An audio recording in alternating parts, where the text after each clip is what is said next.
Keutamaan membaca surah Al-Fatihah. Merangkum buku rahasia dahsyat Al-Fatihah, ayat kursi dan Al-Waqiah untuk kesuksesan karir yang ditulis oleh Ustaz Ramadan AM dan tafsir surah Al-Fatihah oleh Idrus Abidin disebutkan beberapa keutamaan surah Al-Fatihah. Dalam sebuah hadits, Rasulullah Shallallahu Alaihi Wasallam bersabda, Allah Ta'ala berfirman, Aku telah membagi solat, yakni, Al-Fatihah, antara aku dengan hambaku setengah, dan hambaku akan mendapatkan sesuatu yang ia minta. Hadits riwayat Muslim. Berikut beberapa keutamaan dari surah Al-Fatihah. 1. Surah yang paling agung.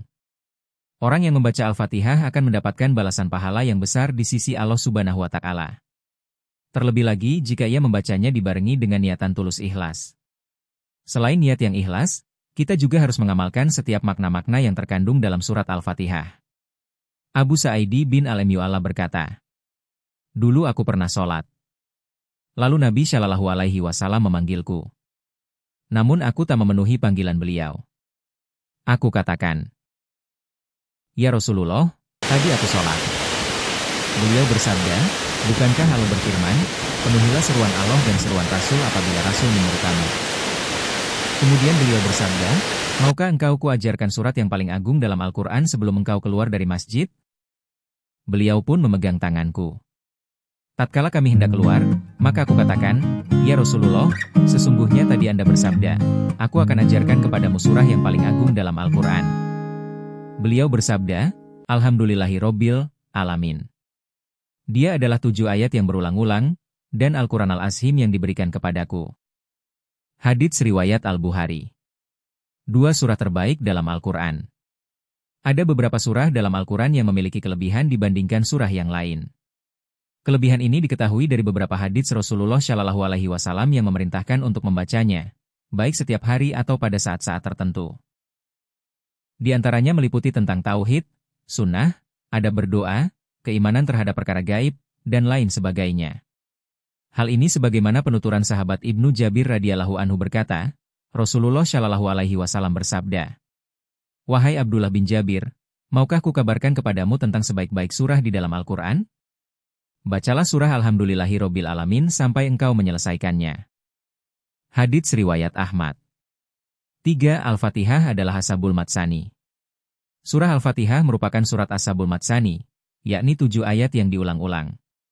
Allah Subhanahu wa Ta'ala berfirman dalam Al-Quran surah Al-Hijr ayat 87 yang artinya, Dan sesungguhnya kami telah berikan kepadamu 7 ayat yang dibaca berulang-ulang dan Al-Quran yang agung. Berdasarkan penafsiran Al-Hafidz, ia menyebut, ada perbedaan dalam makna Al-Matsani. Dikatakan Al-Matsani karena, surah Al-Fatihah diulang pada setiap rakaat.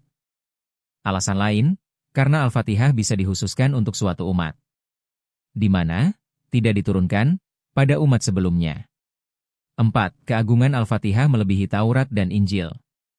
Dari Abu Hurairah dan Ubay bin Ka'ab, ia berkata, Rasulullah Shallallahu Alaihi Wasallam bersabda, Allah tidak menurunkan dalam kitab Taurat dan Injil surah yang menyerupai keagungan Al-Quran, Al-Fatihah. Dialah Ashabul Matsani. Surah ini terbagi antara aku dengan hambaku. Sungguh hambaku akan mendapatkan apapun permintaannya. 5 surah yang wajib dibaca ketika salat. Al-Fatihah merupakan surah yang wajib dibaca ketika salat, kecuali bagi mereka yang belum menghafalnya. Dari Ubadah bin Syamit bahwa Rasulullah bersabda, tidak dianggap sah salat seseorang yang tidak membaca surah Al-Fatihah. 6. Pintu langit dibuka ketika diturunkan Al-Fatihah. Dari Ibnu Abbas, ia berkata, ketika Jibril sedang duduk bersama Nabi, ia mendengar suara gemuruh dari atas, lalu ia menengadah ke atas sambil berkata, itu adalah pintu langit yang sedang terbuka hari ini. Sebelumnya tidak pernah terbuka sama sekali. Lalu turunlah malaikat darinya. Jibril berkata, inilah salah satu malaikat turun dari langit. Lah sama sekali belum pernah turun ke bumi sebelumnya. Lalu sang malaikat mengucapkan salam, kemudian berkata, bergembiralah wahai Rasulullah dengan 2 cahaya yang akan diberikan kepadamu.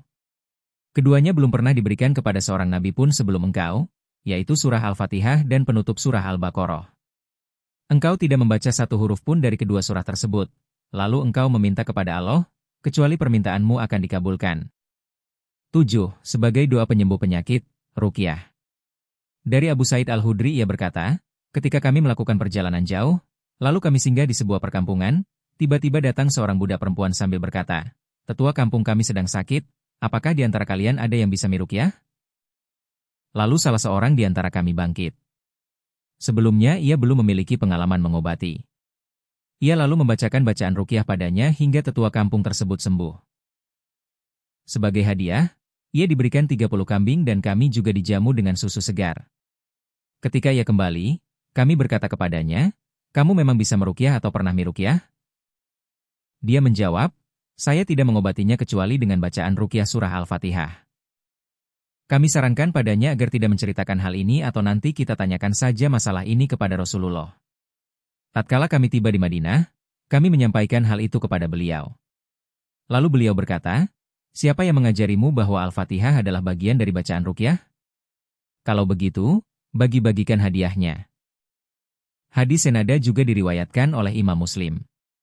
Dalam syarahnya terhadap kitab Syahih Muslim, Imam Nawawi menjelaskan, pada hadis tersebut terdapat penegasan bahwa Al-Fatihah merupakan salah satu sarana ruqyah sehingga dianjurkan untuk dibacakan kepada orang yang tersengat hewan berbisa, orang sakit, dan semua orang yang merasakan keluhan tertentu.